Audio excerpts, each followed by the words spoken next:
All right, so I was going to set up some kind of Halloween display, have the spider webs with this guy. This is NECA's Spider Gremlin. Amazing work they did. It's almost perfect except for one major flaw, which is his body weight. This hinge just doesn't hold it.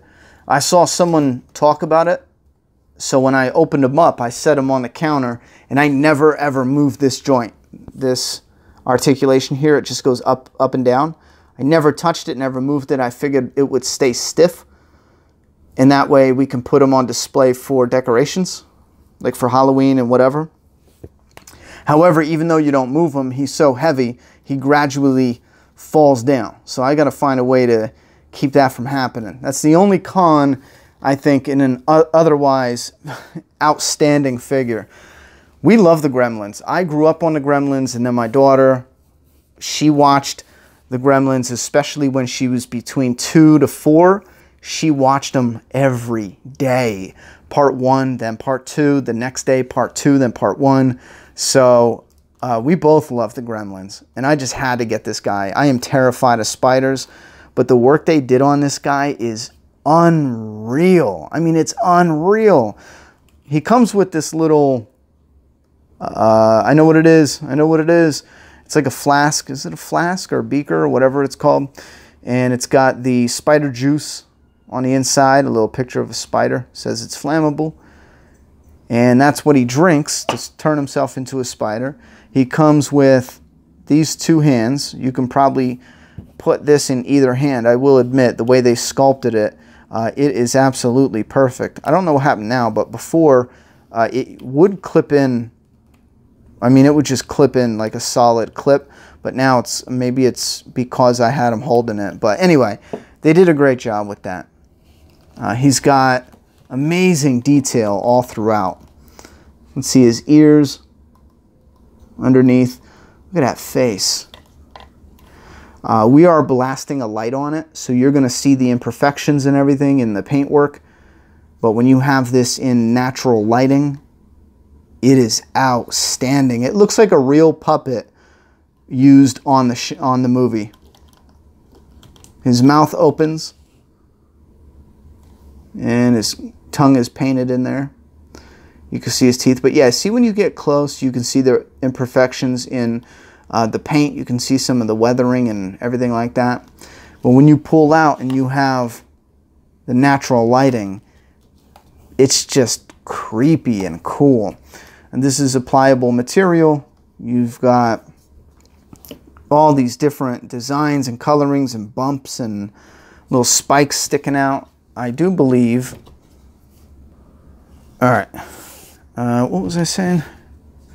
I do believe, yeah, right here, for some reason, I don't know if they're supposed to be like that. Yeah, maybe they are. They're shoulder blades. They go in, but they are separate pieces, painted and then glued on. You have that on his back. You have it on the side of his head right here. These are all separate little pieces and then painted on.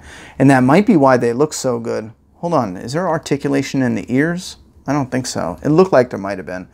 Anyway, he's got this ugly butt right here. Look at that.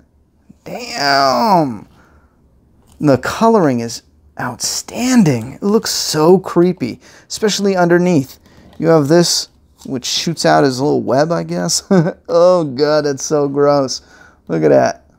Ugh. And then on the other side, the underside, jeez. As somebody who hates spiders, I got the chills just looking at this guy. And then that's solid hard plastic right there too, those spikes.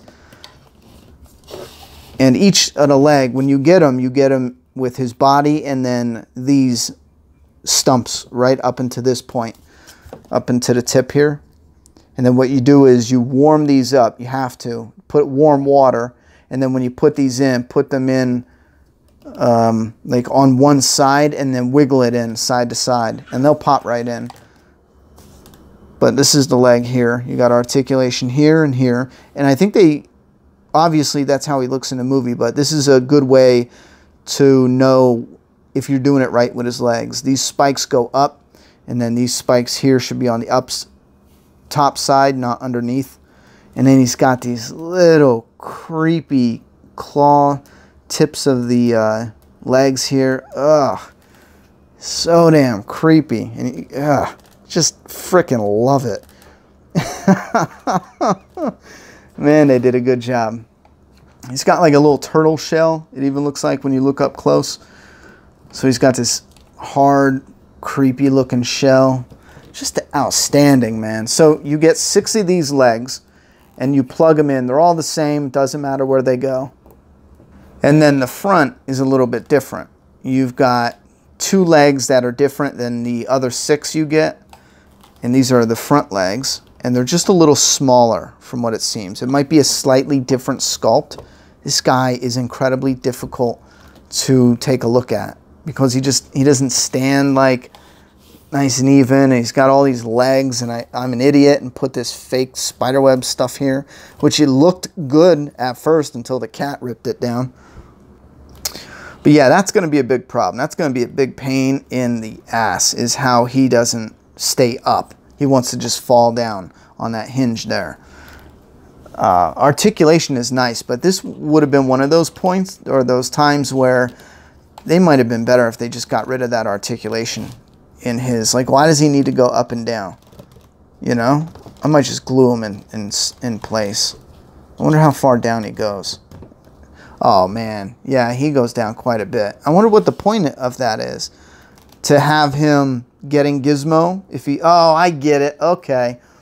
So if you want to put him on display and you have Gizmo in the spider web, I think I know what they're going for. Yeah, look, Gizmo's in the spider web, and you got the hill. He's so creepy looking. That is friggin' awesome. Gizmo's in the web, and you got him coming to get him. See? That might be why. Yeah, that might be why they did that with the articulation there. I might just get him displayed in a way where he's like this, so that offsets the weight, and I don't have to worry about gluing him. I don't think I showed off his body. He's got articulation in the shoulders and the wrists. I believe the wrists, enough to go in. Yeah. It's got good painting, gross nails. There's no swivel. Oh yeah, there is, tiny bit. Well, I should say it's there, it's just stiff. Nice painting here, those nails. And then you have arms that go up a little bit, and then they bend at the elbow and swivel. Yeah. And we got a swivel here. Now this is only going to, the range of motion is only going to be out to there. And it's going to swivel up and down and then come out that much. So it's not going to be a ton, but. Alright, you know what? I decided to mess around with them a little bit, and I think I got a great tip for you guys. If you don't want to glue them, like I don't really want to mess with the glue, because what if we want to display them different? You know, for Halloween, or my daughter wants to have Gizmo in the spiderwebs. We have a Gizmo. She has 2 Gizmos, I think. What you do is you get him set up with the 2 front legs and have them folded back all the way. Like this part, bring it back all the way, lifting this part up, and then take his arms and bend them at the elbow to where it looks like he's curled up his front legs, but he's actually leaning the front of his body on his arms. So that way, this pressure over time, as he's falling, that hinge, it's catching on this leg and it's catching on this leg. See, he's not going to fall down now because I'm actually putting a good amount of pressure on him without, you know, crushing the whole stand and stuff, but he's not going to bend now. Oh man, that's so much better, I think. And he still looks creepy. I mean, I'd argue, even looks creepier. He looks like he's in motion, you know? I don't know. I love stuff like this. I absolutely adore stuff that looks like a puppet or an actual model from a movie. Like the movie Maniac inside me absolutely adore stuff like this. This is such an amazing quality piece right here. And I believe it came out in like 5 years ago, right? And I seen it. Someone had it in a video and I was like, what? Where'd you get that? And they said it came out, and I looked it up, and people were selling it for like $200. It was nuts. And then they announced that they were re-releasing it, and it's only like 55 bucks. Compared to the high prices everyone was paying before, that is a steal. Anyway, this is the Spider Gremlin from NECA Real Toys, and I got to give this a real high recommend. All right, guys, thanks for coming by the review room, and don't let the door hit you in the ass on the way out. Man, look at that. The paint job on that, jeez. This thing is amazing. It's absolutely amazing.